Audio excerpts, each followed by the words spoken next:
Hello guys, ఏంది ఇక్కడ కూర్చున్నాను అనుకుంటున్నారా? మళ్ళీ చాలా డేస్ తర్వాత చేపలతో అయితే మీ ముందుకు వచ్చేసాను. ఏంటంటే చేపల ఫ్రై అయితే చేయబోతున్నాను. నేను ఇక్కడ సింపుల్గానే చేసుకుంటాను, కానీ సూపర్గా ఉంటుంది టేస్ట్ అయితే. దీంట్లో లైట్గా ముళ్ళులు ఉంటాయన్నమాట ఎక్కువగా.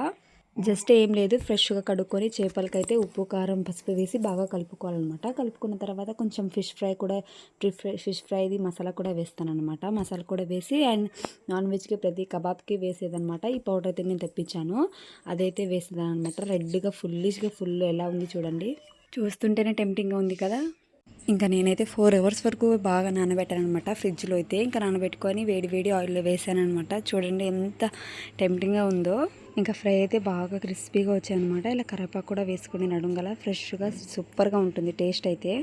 సో మీకు చేపలు ఇష్టమైతే కామెంట్ బాక్స్లో కామెంట్ చేసేయండి. అండ్ ఇంకే మంచి వీడియోస్తో మేము ముందుకు వస్తానమాట. Support me guys. అండ్ ఇంకా నా నుంచి ఏమేమి రెసిపీస్ కావాలనుకుంటున్నారో కామెంట్ బాక్స్లో కామెంట్ చేసేయండి. ఇంకా మటన్ కర్రీతో చపాతీస్ కూడా పెట్టుకొని పక్కన ఫిష్ ఫ్రై పెట్టుకొని తింటుంటే సూపర్గా ఉందన్నమాట. సో మీకు ఈ వీడియో నచ్చినట్లయితే